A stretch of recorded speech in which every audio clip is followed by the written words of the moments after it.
सभी को नमस्कार। आप सभी का शिवम एजुकेशन पॉइंट में स्वागत है। आज हम सब बात करेंगे राजनीति शास्त्र तथा पॉलिटिकल साइंस के महत्वपूर्ण टॉपिक भारतीय संविधान की ऐतिहासिक पृष्ठभूमि के बारे में।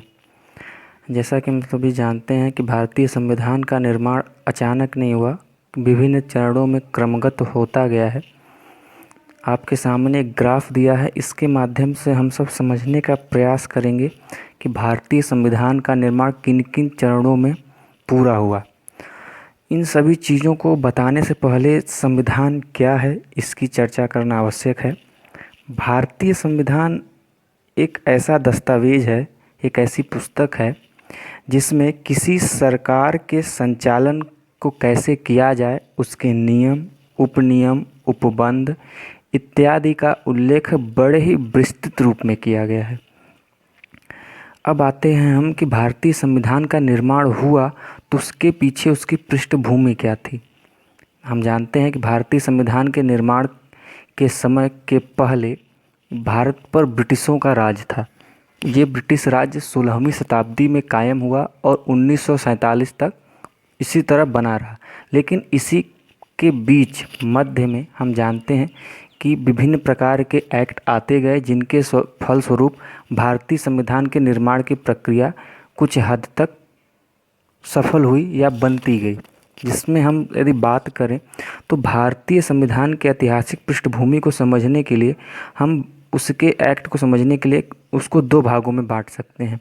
पहला, कंपनी का शासन, जो कि 1773 से लेकर 1858 तक माना जाएगा, और दूसरा है सम्राट का शासन, अर्थात जो कि सीधा ब्रिटिश गवर्नमेंट के द्वारा नियंत्रित होता था। वो है 1858 से 1947, जो कि 1857 की क्रांति के बाद सीधा भारत का नियंत्रण ब्रिटिश महारानी या ब्रिटिश जो शासन था उसके हाथों में चला गया। यदि हम बात करें अब इनके अंतर्गत कि जब भारतीय संविधान के निर्माण की बात करेंगे तो जो कंपनी का शासन है, कंपनी के शासन के अंतर्गत विभिन्न प्रकार के एक्ट या अधिनियम समय समय पर पारित किए गए। जैसे प्रथम जो 4 अधिनियम थे, प्रमुख जो 4 अधिनियम थे, वो अन्य अलग अलग नामों से लागू किए गए, लाए गए। जैसे सबसे पहले आया आपका 1773 का रेगुलेटिंग एक्ट। उसके कुछ समय पश्चात आया एक्ट ऑफ सेटलमेंट 1781। उसके कुछ समय पश्चात 1784 में आया पिट्स इंडिया एक्ट, और कुछ समय पश्चात आया 1786 का अधिनियम। आगे आने वाले समय में हम इसकी सभी की चीज़ों की विस्तार से चर्चा करेंगे। अभी संक्षिप्त रूप से आपको बताया जा रहा है। चार्टर, इन सभी विभिन्न एक्टों या अधिनियमों के पश्चात चार्टर अधिनियम समय समय पर आते गए, जिसमें शुरुआत हुई चार्टर अधिनियम 1793 में। महत्वपूर्ण चार्टर अधिनियम आया 1813 का। उसके पश्चात 1833 में एक अन्य चार्टर अधिनियम आया और 1853 में एक अन्य चार्टर अधिनियम आया। इसके पश्चात जब हम सम्राट के शासन की बात करते हैं तो इसमें हमको 1858 में अर्थात 1857 की क्रांति के बाद भारत सरकार अधिनियम पारित किया गया। इसके पश्चात भारत परिषद अधिनियम पारित किया गया, जिसमें 1861 का भारत परिषद अधिनियम हुआ। उसके बाद 1892 का भारत परिषद अधिनियम हुआ। फिर 1909 का भारत परिषद अधिनियम हुआ, जिसको हम मार्ले मिंटो सुधार के नाम से भी जानते हैं।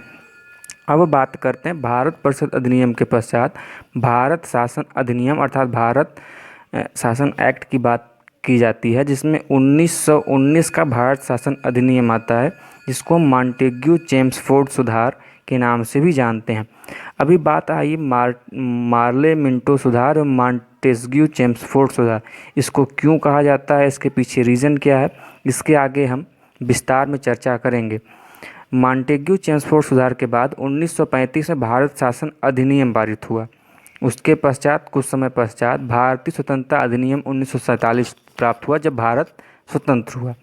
इन सभी चीज़ों के अलावा इनके बीच बीच में अर्थात 1773 से लेकर 1947 के मध्य में कुछ प्रमुख उपबंध भी आए, जिसको हम साइमन आयोग के नाम से जानते हैं, जो 1927 में आया था।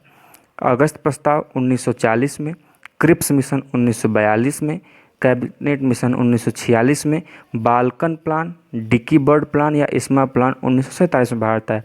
अब हम इसकी चर्चा डिटेल में आगे करेंगे, जो आगे है।